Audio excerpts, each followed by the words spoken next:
Howdy guys, what's up? My name is Sarah and you're watching me turn a drawing from a real sketch to a digital drawing. So that's exciting. I'm going to start off by doing the inking, and actually I'm going to start off by making it 2 times bigger. So I kind of slowed this one down a little bit and sped it up in different areas, so tell me if you like this format, because I think it's a little bit better suited to the people who are trying to learn how to do this. And that way it slows down in the parts that are like me making decisions and speeds up in the parts that are just me doing things. Just, doing things, whatever. It's the things I do. I guess I'll start by telling you guys about the line weight. So the line weights are at 100% opacity, which means I have less control over them because the lines taper off, and when they taper off, they're still 100% opacity, but they're skinnier. So because I don't have a really fancy tablet, there's sometimes like a bump at the end. I have an Intuos 2, and they're currently getting the Intuos 4 out, and it's been out for a while. So I'm a little bit behind on that one, but it's a big tablet, so I went for size over, I guess, quality. Doesn't say a lot about me. Anyway, so it's easier for me to make like the large hand movements as opposed to the, flick your wrist and maybe hope that it makes a line the way you want it to in the like 6-inch ones, just because I have a really heavy hand, and since I have a desktop, I don't really need portability because, tablet's not going anywhere the desktop isn't, so it's okay. It's a good trade-off for me, I think. The line art's kind of interesting because I'm trying to decide what lines to make thicker and what lines to make thinner. And you can kind of see that at the bottom of his paw, it's getting a little bit more grounded because it's a thicker line. And on his upper paw, you see me debate back and forth through this, but essentially you need to decide whether you want to shade something with the line or you want to make it seem like it's going further back in space. So it changes on the picture for me. Usually I do lighter lines are further away from the camera, just because that means that I could blend the edge a little bit better and kind of make it disappear, whereas like a hard edge makes it seem closer to the camera, whether it's lighter or not. So that's kind of interesting. And it just, here's where I make the mistake, and I'm like, never mind. So I hit Control-Shift-Z to step backwards. That's an annoying command. Usually it's Control-Z. On everything else, it's Control-Z. In freaking Internet Explorer, I bet Control-Z works. But not Photoshop anymore. You just can't do it, so I'll just rebind my keys. Control-K actually brings up the options menu. So that's a fun little keyboard shortcut. Keyboard shortcut of the day. Sponsor. Yeah. I watch Toby Games. It's great. He's the best. If you haven't seen him, go see him. He's really funny. The only reason why I started playing Terraria again, and it's because he has better items than I do, and I just can't stand for that. Well, if I ever talk to him, I'll tell him that. I probably won't. I'm probably never going to talk to him. Anyway, so YouTube celebrities aside, this is coming along pretty well because I get to make faster decisions as it gets further away from the focal point. The face was the main problem for me because it is such a big part of the drawing. And as you go further back, it's more shading than it is line work, especially in my style pictures. And this one I was kind of planning to do that on. I'm having a little bit of trouble with the tail because I'm used to drawing like fluffy tails, like cute animals, but this one was a little bit more tough looking, so not as fluffy as the tail. Oh darn. Actually, I did get to see Planet Earth, and snow leopards have really fluffy tails. Oh my lord! The fluffiest of all tails. And they're like normal tails like that, but like they're just really fat fluffy tails. I couldn't believe it. And they had them like almost kill a gazelle and the gazelle got away. No, it was a goat. It was really weird. It was like making a weird sound. That's what all the animals do. That's how they get you to feel sorry for the animals that are getting hunted. They have them make a funny sound and then they like run. I really feel like they aren't rigging the animals. They aren't like making them make a sound. They just do that, but the directors know what they're doing. Anyway, that conspiracy theory aside, I'm kind of cleaning things up with the eraser tool, not the white tool, like the white brush. White tool. Make things white. Yeah. I want to have it transparent afterward. I don't want it to be opaque. So that's why I have to use the eraser, and that's why I paid $60 more to have a Wacom tablet than a low-life, oh god, what was it? It was like a really weird cheapo brand, and I was like, oh, this is cool. It's still a tablet. It's a bigger tablet than what I used to have. No. It doesn't have an eraser. Unless it explicitly says, I have an eraser. Don't get it. It's a sham. Don't get it. I say that because I've been trained to have an eraser on here. So I've been a little bit spoiled. Technology sheltered? I should make a hashtag out of that and then just every day. But no, I've been spoiled a little bit, so I just can't go back. It's like using paint. I never want to use paint. Here's where I go back and forth again on that tail. I just can't make up my mind. Oh, by the way, this drawing was done in about 2.5 hours, and that's including the time that I completely messed up the shading. So, I cut that out for your convenience. You're welcome. Anyway, what I tried to do is I tried to shade it so that the light source was the main, I guess, vehicle behind shading it, and that did not work well at all. So, here's why I make some good decisions about making a tail. Ugh. Gosh, I was so indecisive about this stupid thing. Like, you can barely see it at the end of the day. Anyway, so, so, really fast. There are 2 ways to color in line art, and you'll see in a little bit. But the first way that I can't show you because this isn't complete line art, and when I say complete, I mean like all the edges are filled. Oh, you see me pick like a warm gray as opposed to a cool gray? You'll understand later. No, you probably won't. I'll explain it later, yeah? So, anyway, what you have to do is, if you're trying to go with like a thick cartoony line, then it's easier to use the Quick Mask tool or the Magic Wand tool in order to select the transparent part and then say select inverse and then just mask color everything. But because I have a very specific need to have holes in my line art, and I know about them, I don't even try for that. I just color it all in and then erase around the outside. And this, mind you, is sped up, I think, 1,000%. So, yeah, that took a while. But, I mean, not too long. It's just like, it takes a while. Here's where I start shading based on his, I guess, body structure.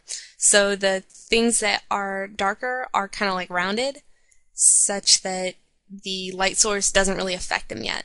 So I'll explain that later. Here's where you see me kind of block in some of the shading, and I'm using a transparent kind of my pen pressure controls the transparency as well as the size, and that's what I usually work in to make my sketches and to make my line art and to do most of my shading. So me doing the completely opaque shading is a new thing. So you guys get to see it here first. Here's where I mess up the face, but I can't help it because you have to get the shadows in, like, somehow. You have to start somewhere. This is where he starts to look like a bear. So, yeah. I don't know, like, when you're drawing these things, there's like a 20-second thing you go through about, I want to say every 5 minutes, like, oh my lord, this drawing is not going to turn out. But that happened for like an hour this time. Usually you get over it and you're just like, you man up and finish the picture. So just remember, always finish the picture, even if it looks like it won't turn out. Because this one, it was looking pretty grim for a while.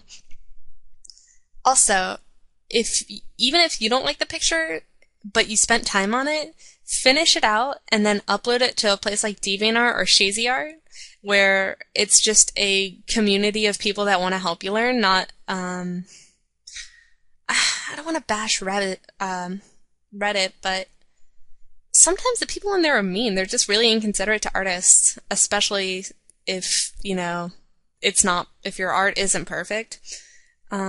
I posted my stuff on there and haven't gotten, there are a bunch of people that are really nice, but you'll get more flame comments on there than you would on DeviantArt, because on DeviantArt, you can just block people, and chances are if they're gonna flame you, they've flamed other people, so they're already on the docket to get banned by the time they get to yours. So, I mean, you have to know your audience, and if you're not someone who accepts critiques well, maybe DeviantArt's probably the best place, or ShazyArt. That's where I started, because I didn't take critiques well. Now I'm a little bit better with it, but I'm still hesitant to post on like bigger sites that aren't for artists specifically. So keep that in mind when you're like new to the art world.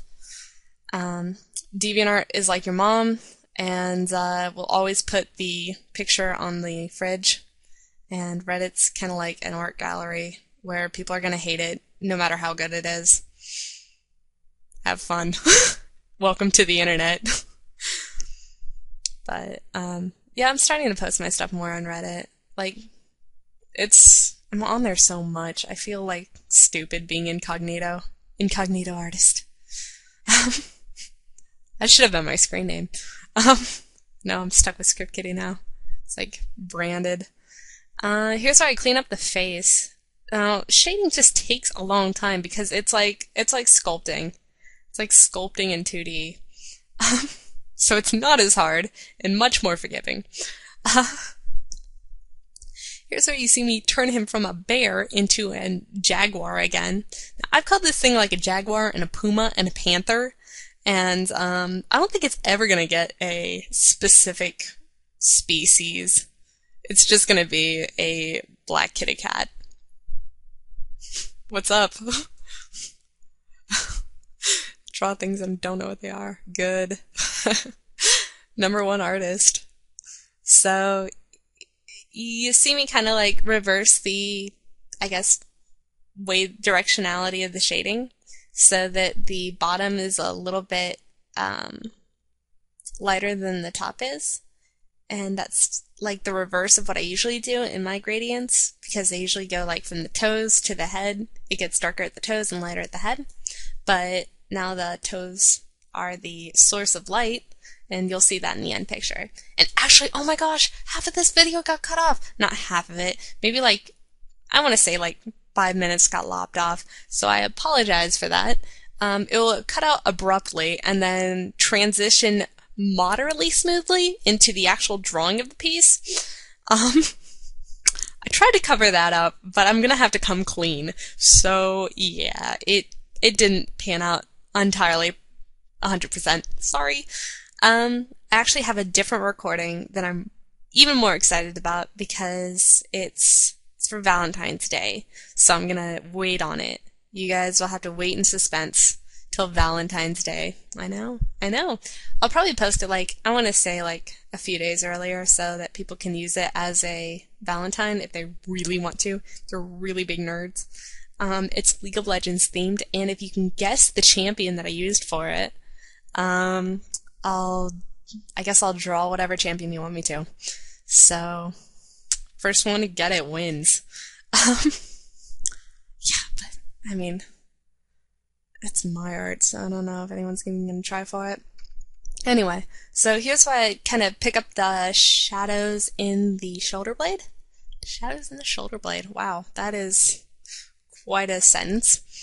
And I try to kind of make it three-dimensional so his arm just doesn't get lost into the oblivion of his black fur. Oblivion of his black fur, that's good. Speaking of which, Skyrim's amazing. I love Skyrim. Sorry, I was thinking Oblivion. And then was like, well, what's better than Oblivion? Skyrim. It's great. It's so good. Let's see. kind of define his little joint right there. Because they have a joint. They don't just have like a stiff arm. They aren't Heismaning all the time. Heisman Panther! Speaking of which, I'm really sad the Saints lost. Really sad. Yeah, they recently got destroyed in the first quarter by the 49ers just because they had stupid... Anyway, doesn't matter. I'm just mad. So here's where I try to highlight the... I guess, are those haunches? Is that what that is? I think it is. Anyway, I tried to highlight those things, and it's like his knees, I guess. Panther knees. Jaguar knees. And yeah, I try to define the back a little bit more, and I'm gonna have to be careful to not make it stand out too much because it's like he has like a bump on his back now. And I'm fairly sure if you guys watch these videos too much, it's gonna ruin every single picture I draw.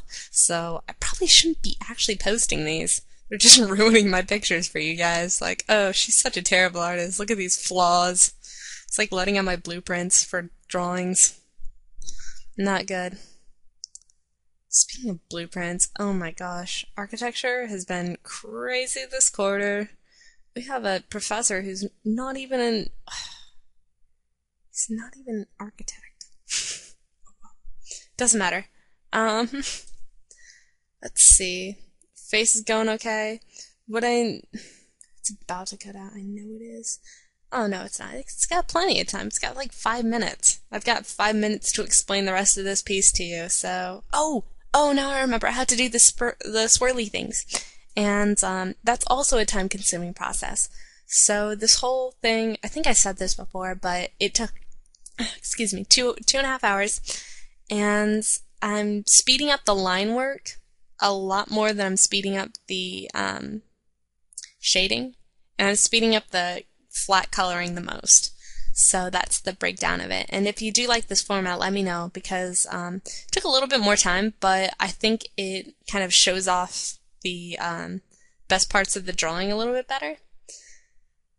And, oh, here's where I start to save it. Now, they say save early and often, and that's true, so you guys need to do better at that than I do.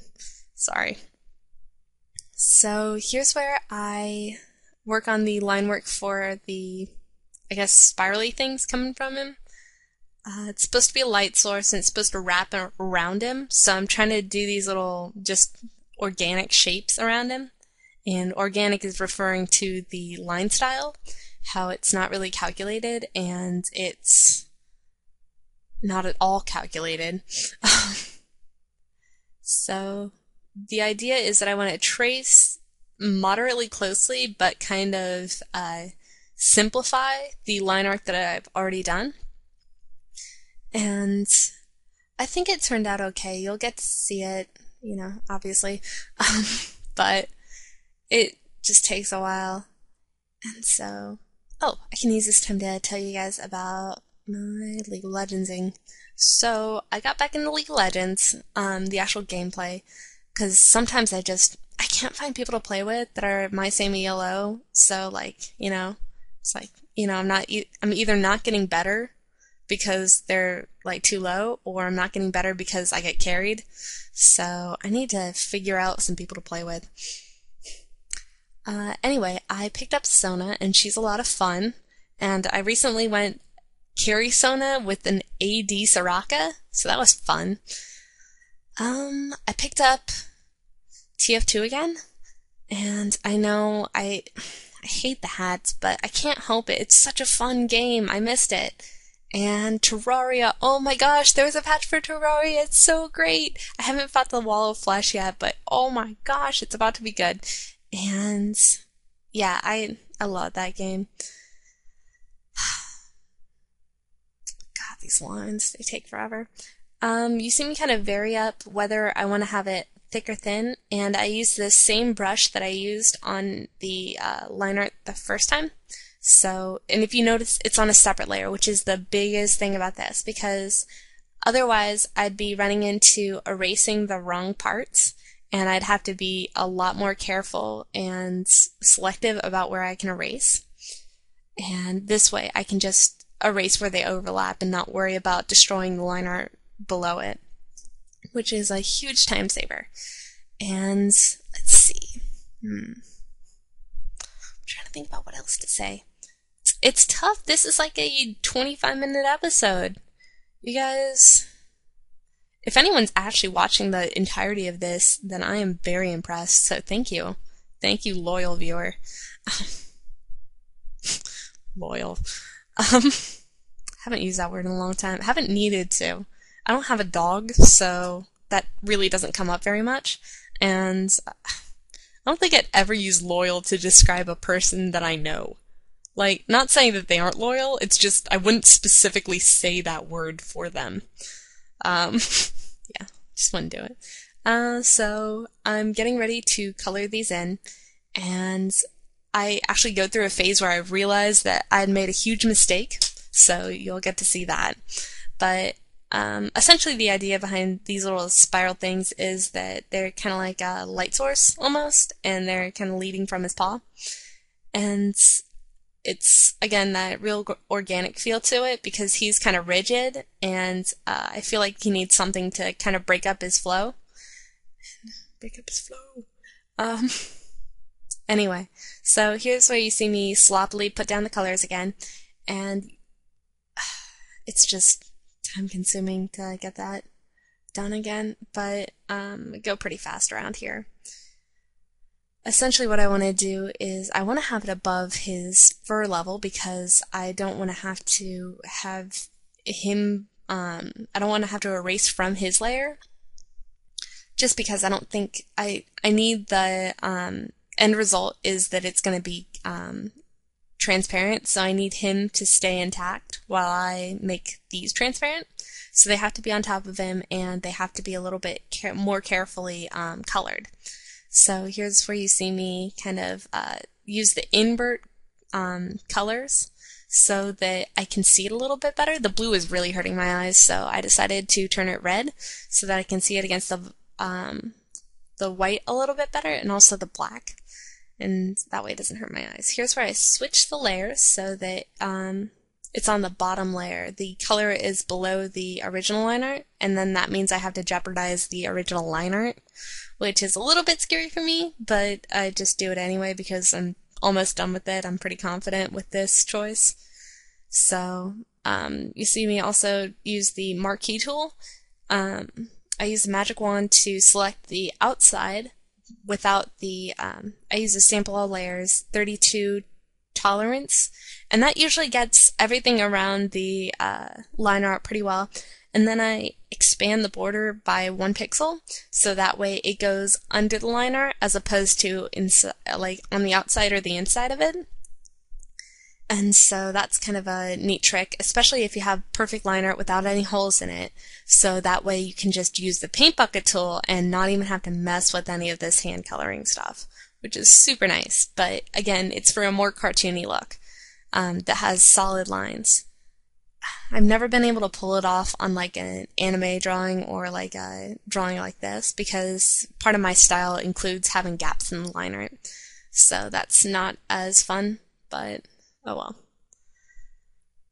You see me just try to clean up the lines so that I can change it back to its original color. And I'm actually running out of tape right now, so you'll get to see me put a gradient on it and also make it transparent so you can see that it's emphasized on the outside of his body without shining through his body. So it's probably going to cut to a the final picture right now. I put in a background that's just a texture, and I colorize the lines, and oh, this part. So I added some emphasis to his eyes so that it looks kind of glowy, and then I erased the outsides using a custom eraser brush, and then I redrew in the parts that I wanted to be completely opaque. So that's about it, and hope you guys like this, and watch and subscribe to my channel. Yeah, like this video, and also follow me on Twitter, and also I tumble now, so that's good. Hope you like everything, and have a great day. Bye.